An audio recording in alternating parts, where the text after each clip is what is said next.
Hi friends, this is Dee Dee, and she's giving away this awesome custom PC. Ironside Computers is sponsoring this video to share their awesome new Legend of Etru giveaway. Ironside Computers is a company ran by 4 siblings who have been building quality PCs for over 15 years. And right now they're running an immersive giveaway of their absolutely beautiful handcrafted custom PC sculpted and painted in-house by Dee Dee that features a spectacular bioluminescent jungle themed mixed with some Eldritch vibes. I'd personally want this just to stick some Catachan and nids all over the case for like a overgrown manufactorum look or something. I think that would just be really incredible on my work desk. And the giveaway goes beyond typical raffles with cool weekly challenges that increase entries, as well as having unique lore. Which, I know all of us 40k fans just love lore, silly little games, and quality computers, so it's a win-win-win. Oh, and for a fourth and perhaps best win, it's all free to enter and has worldwide shipping. So, if you want to enter for a chance to win this unique PC, be sure to enter at my link below and sign up. And beyond that, you should also totally check out the Ironside store page. They have some really incredible looking pre-builts and components. Plus, their PCs feature a 3-year hardware warranty, 5-year labor warranty, and a lifetime of in-house tech support. My personal favorite of their PCs is their cute and silly Juicebox PC, especially the Honeydew one since I'm a sucker for green and melons. But honestly, all their PCs look really great, so it'd be worth checking out. So go visit their store page on my other link below. Anyways though, what's crackin' everyone? Well, Kraken is crackin'. So let me, Crack, get into crackin' about Kraken. That's right, today we're gonna talk about Tyrannic War 2 Electric Boogaloo. Also, I wrote this segment before I realized children use crack as slang for sex. Oh god. So, anyways, after the First Tyrannic War, when the Ultramarines narrowly defeated the apocalyptic behemoth force, the Tyranid threat was generally thought to be destroyed. After the bulk of the fleet was destroyed on McCrag, only small behemoth splinters remained to attack minor Imperial worlds, and even less importantly, attack Xenos worlds. So, like many Xenos before them, the Imperium just put them in the been there, genocided that pile, and mostly disregarded them. But that would be foolish, for Kraken was on the horizon. Unlike Hive Behemoth before them, who attacked in a singular full-scale assault, Hive Kraken would attack with many simultaneous, small, but coordinated assaults across the front thousands of light years wide. This fragmented assault would have a number of benefits for them. Firstly, since the Hive fleet was spread out, the Tyranid shadow in the warp was much larger and whole systems would be cut off. Additionally, Kraken would attack, skip, and isolate planets in unpredictable patterns. This seeming randomness made it really hard for Imperials to defend since they couldn't accurately predict where the next attack might be. Often they'd fortify a whole world just for Kraken to ignore it. So, because of this, the Imperials were forced to withdraw forces from many lesser worlds in order to defend the most important worlds like Forge worlds, Agri worlds, and the most populous Hive worlds. And in this time, many worlds were sacrificed, and the Imperial defenders took grievous losses. Some highlights were the battle for the Yriel system, where, at the Giant's Coffin, the size of the Emperor took a heroic last stand against Kraken, with only 100 of them escaping the planet. And then, in Devlin, where the legendary Red Terror terrorized the world, and a company of Lamenters sacrificed themselves to hold the line as civilians evacuated. Typical base Lamenters moment. But after many worlds were devoured, Kraken finally began to converge on some key war zones. Of these were Ikar 4 and, much more interestingly, Craftworld Eandon. On Ikar 4, long before Kraken fully revealed itself and launched the Tyrannic War, there was a religious uprising by a cult known as the Brotherhood. They promised the Emperor's return and salvation for all. But what they actually meant to say was the Hive's arrival and salivation for all bugs. Which worshipping bugs would be weird and all, unless, of course, gene stealer cults. So yeah, the Arbites, Imperial Guard, and Space Marines fought the Gene Stealers, and a Terminator strike team boldly fought through the underground labyrinth of the Hive and killed the Patriarch. This was great at the moment, but it would send a powerful psychic wave that seemingly beckoned Kraken towards the planet. And so, later on, Kraken's various splinter fleets would converge upon Ikar once more to finish what the Gene Stealers started. They launched a massive assault with nearly all of their bugs. To start the party, Genestealer remnants that secretly festered launched a huge ambush from below. This scattered the defenders as Kraken sent waves of evil-ass bugs. And this time around, the Nids brought out the big guns. And by big guns, I mean big bugs. Big bugs with guns. That also happened to be big. And initially, the Imperials took huge losses despite their fortified position, but then, the greatest heroes of all time, the Ultramarines arrived! Woo! Jokes aside, though, the Ultramarines' arrival was probably the best thing that could happen for the Imperials, since at that point, the Ultramarines were the best chapter at fighting Tyranids after their war with Behemoth. But, anyways, Marnius Calgar of Calgar Blue fame and the Tyrannic War veterans gave crucial advice on how to fight the buggy menace.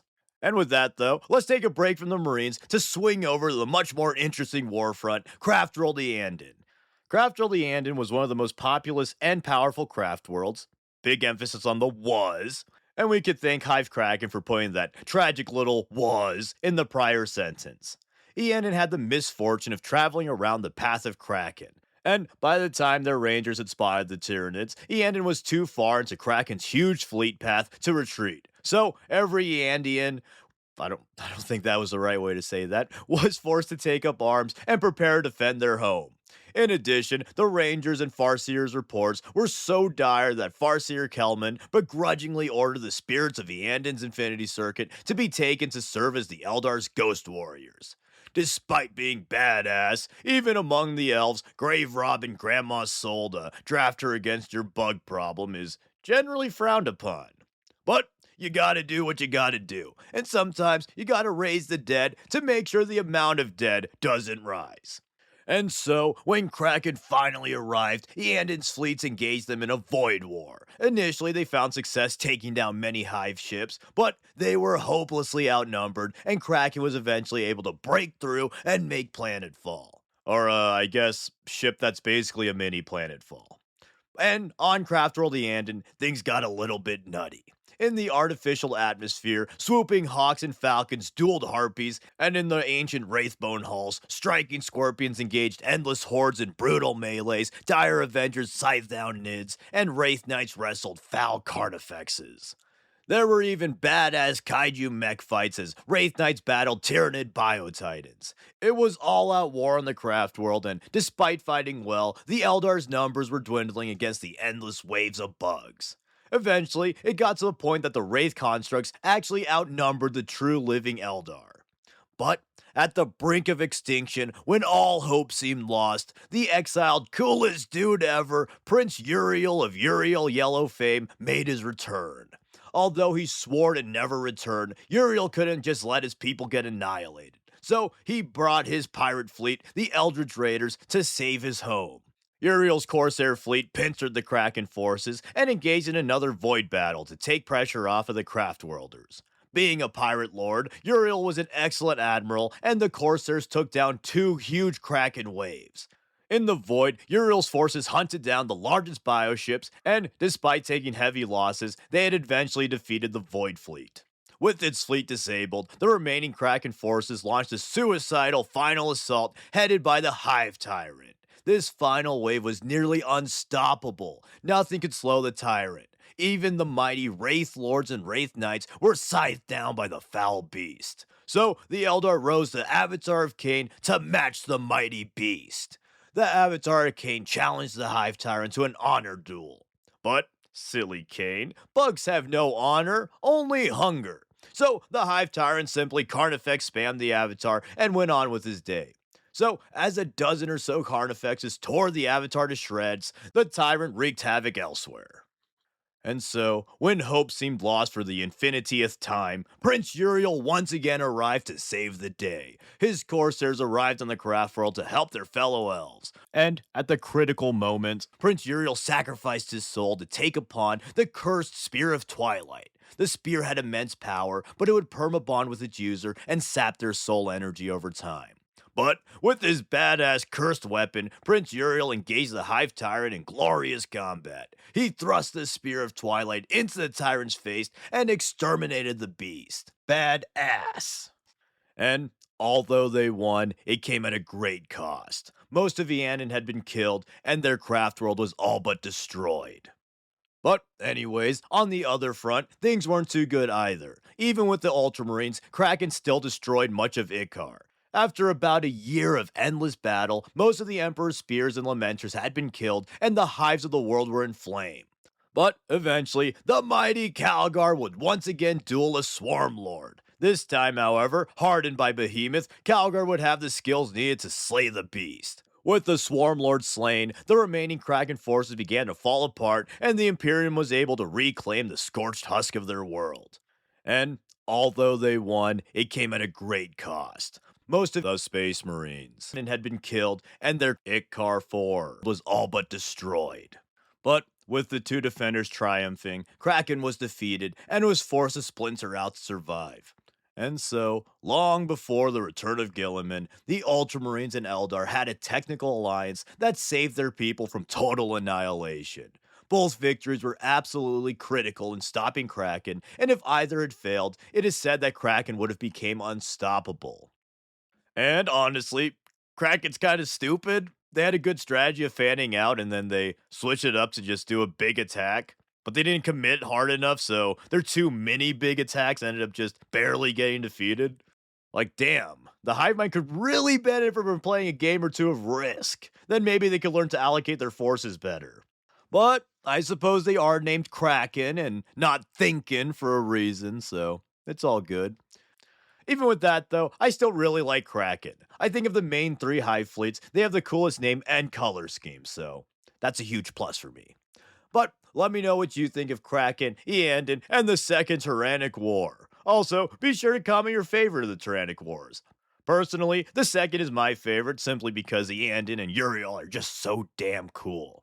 It really is one of the best Eldar stories to me. Also, don't forget to check out Ironside Computers at my link below. Anyways, though, thank you for watching, and thank you to all my awesome patrons who keep the channel running. As always, please like, comment, subscribe, and consider sharing to all your Ghost Warrior friends. Thanks. Also, the greatest piece of the Tyrannic War media is literally just any minisode episode with the Tyranids in it. His battle reports are so peak. Please go watch them.